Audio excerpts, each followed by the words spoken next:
आज हम इस वीडियो में बात करने वाले हैं भारत की प्रमुख पर्वत श्रेणियों की। तो इसमें भी हम उत्तर से दक्षिण की तरफ आएंगे, जो प्रमुख पर्वत श्रेणियां हैं और उनमें भी जो प्रमुख चोटियां हैं उनके बारे में हम अलग से बात करेंगे। तो सबसे पहले ऊपर आएगा कराकोरम। ये कराकोरम पर्वत श्रेणी है। इसके जस्ट नीचे आएगा लद्दाख श्रेणी और उसके नीचे आएगा जास्कर। और ये पूरा का पूरा ये हिमालय पर्वत है हमारे उत्तरी भारत में। ये पूरा हिमालय है, इसको इसी वजह से डॉट डॉट करके दर्शाया गया, यहाँ तक इसकी सीमाएं हैं। अब इसी में हमारा आता है पेपर के पॉइंट ऑफ व्यू से K2 पूछा जाता है। K2 कहाँ पर है? तो K2 हमेशा यहाँ पे भरना है हमें, जम्मू कश्मीर में। अब कश्मीर से नाम याद कर लो, अगर आसान करने के लिए याद करना है तो इसे K2 कश्मीर, कश्मीर से K2 को याद कर लो। ये देखो, ये रहा K2, यहाँ मार्क करना है इसे कश्मीर में।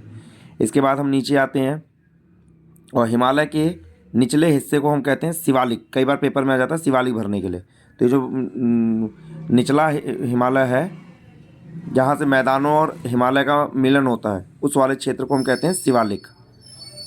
फिर उसके बाद दूसरा सबसे प्रमुख पर्वत श्रेणी है जो पेपर के पॉइंट ऑफ व्यू से कई बार पूछा आया हुआ है पेपर में, मैप वर्क में, तो वो है कंचनजंगा। कंचनजंगा को आपको भरना है नेपाल और भूटान के बीच में हमारा एक पूर्वोत्तर राज्य स्थित है सिक्किम।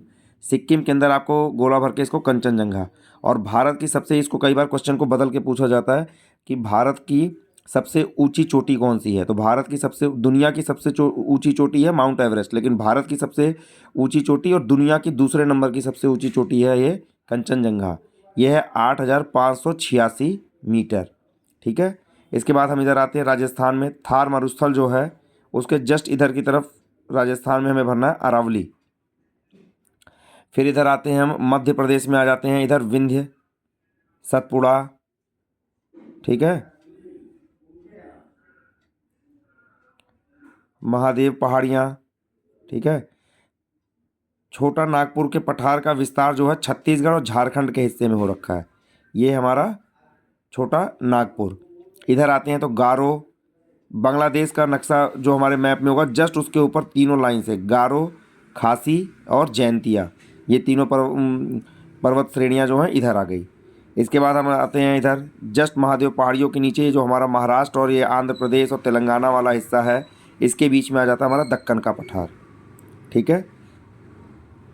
अब महाराष्ट्र में ही हमें भरना है कोंकण। ये कोंकण जाएगा गोवा तक और इसे हम पश्चिमी घाट भी कहते हैं। किनारे किनारे इस तरीके से केरल तक गया हुआ है, तो केरल तक हम इसे पश्चिमी घाट आता है पेपर में अक्सर भरने के लिए। या फिर इसको हम यहाँ पे इसको हम कोंकण के नाम से जानते हैं पश्चिमी घाट में, महाराष्ट्र वाले हिस्से में। और निचले हिस्से पे इसे हम जानते हैं मालाबार के नाम से। किसके नाम से जानते हैं? मालाबार के नाम से। ये रहा मालाबार, मालाबार के नाम से जानते हैं। अब हम आते हैं यहाँ पे साउथ की सबसे ऊंची पर्वत श्रेणी कौन सी है? अनाईमुदी। ये देखिए हमने इसको मार्क कर दिया है, ये यहाँ पे, ये अनाईमुदी, अनाईमुदी। और यहीं पे इससे थोड़ा सा ऊपर अन्नामलाई है। तो लेकिन सबसे ऊंची जो पीक है वो है अनाईमुदी। फिर हम इधर इस तरफ आते हैं, पूर्वी घाट थोड़ा इससे ज़्यादा चौड़ा। ये देखिए बहुत पतला था ये, यहाँ पे तट से और इनके बीच में बहुत पतला गैप है, लेकिन पूर्वी घाट जो है थोड़ा चौड़ा है। तो पूर्वी घाट को हम जानते हैं किस नाम से? कोरोमंडल। किस नाम से? कोरोमंडल के नाम से जानते हैं। तो पेपर में कोरोमंडल पूछा जाता है, इस तरीके से बदल के पूछेंगे वो। और फिर इसी पूर्वी घाट पे हम आगे बढ़ते हुए जाएंगे तो यहाँ पे आता है आंध्र और उड़ीसा वाले हिस्से के पास उत्तरी सरकार। ठीक है। इसे हम जानते हैं उत्तरी सरकार के नाम से। किस नाम से? उत्तरी सरकार। और ये बीच का ये पूरा हिस्सा जो बचता है ये दक्कन का पठार कहलाता है। मुझे उम्मीद है आपको ये वीडियो बहुत पसंद आया होगा। धन्यवाद।